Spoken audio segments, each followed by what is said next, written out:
about the housing market. If you're trying to keep up, you've probably got a serious case of whiplash, right? 1 minute prices are up, the next they're down. It's a great time to buy. Wait, no, it's a terrible time to sell. Every single headline is telling you something different. So, you know what? Let's cut through all that noise and try to actually make sense of these signals. And it's not just you feeling confused, even the experts are scratching their heads. Joel Berner, a senior economist over at Realtor.com, he put it perfectly. He said things have been, and I quote, kind of out of whack lately.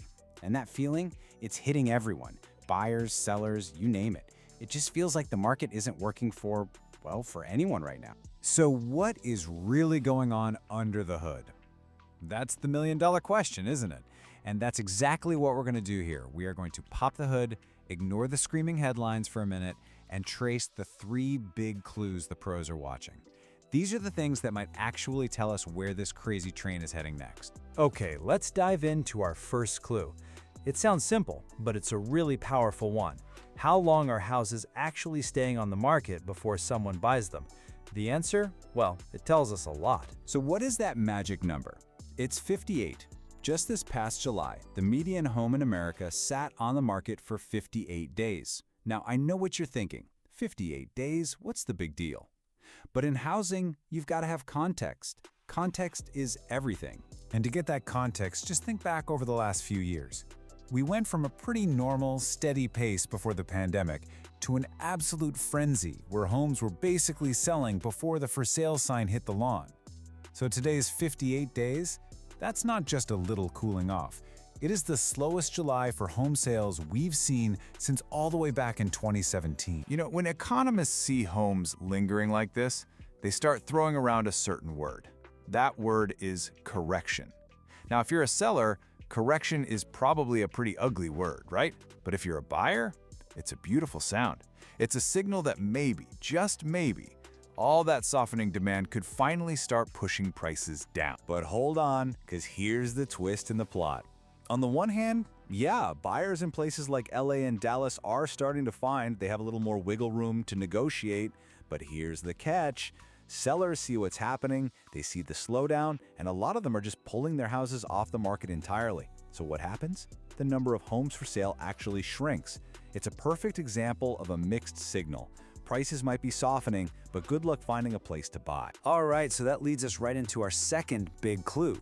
We need to look at what the people who actually build the houses are doing, because what they do today, that tells you everything about the supply we're going to have tomorrow. And there's a really good reason we watch them so closely.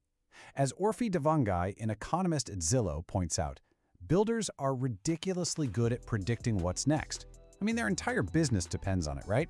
They have to bet on what you, the buyer, are going to want and be able to afford, not just today, but months, even years from now. So what are these builders seeing in their crystal balls?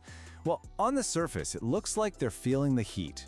A huge chunk of them, 62% in July, were offering deals to get people in the door. You know, things like helping with closing costs or buying down your mortgage rate.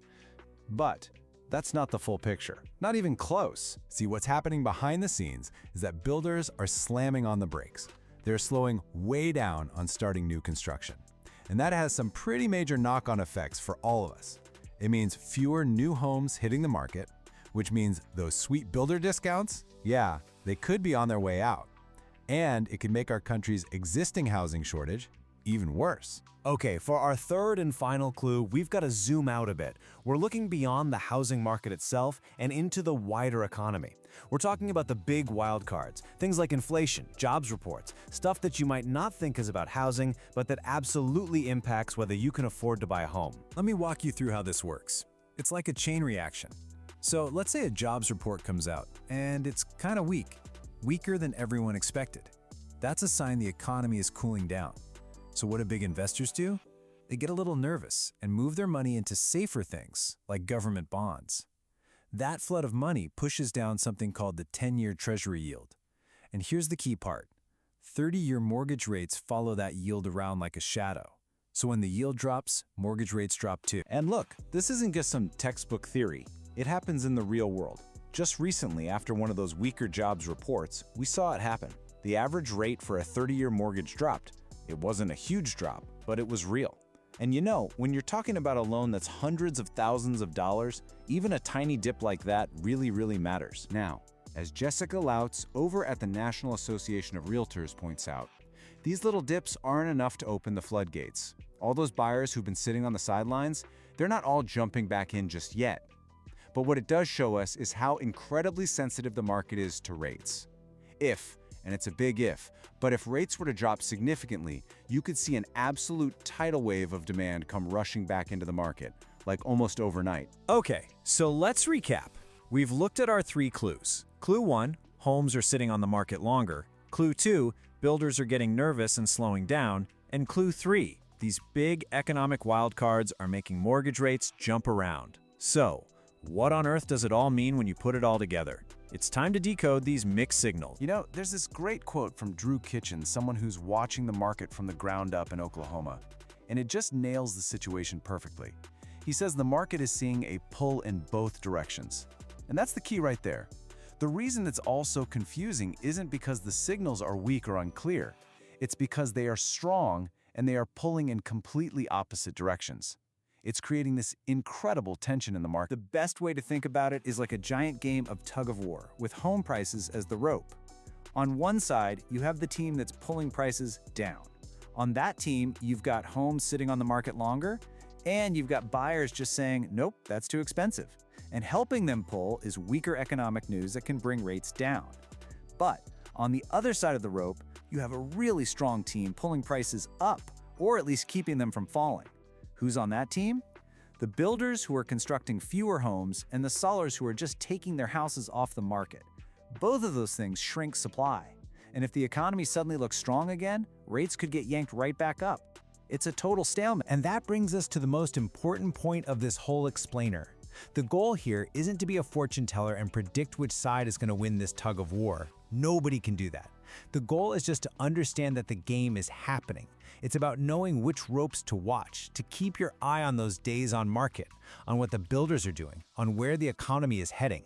If you know what to look for, you can start to make sense of the headlines for yourself as this whole thing continues to play out. So, I'll leave you with a question to chew on.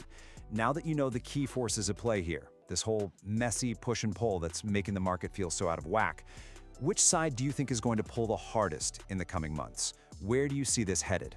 Thanks for digging into it with us.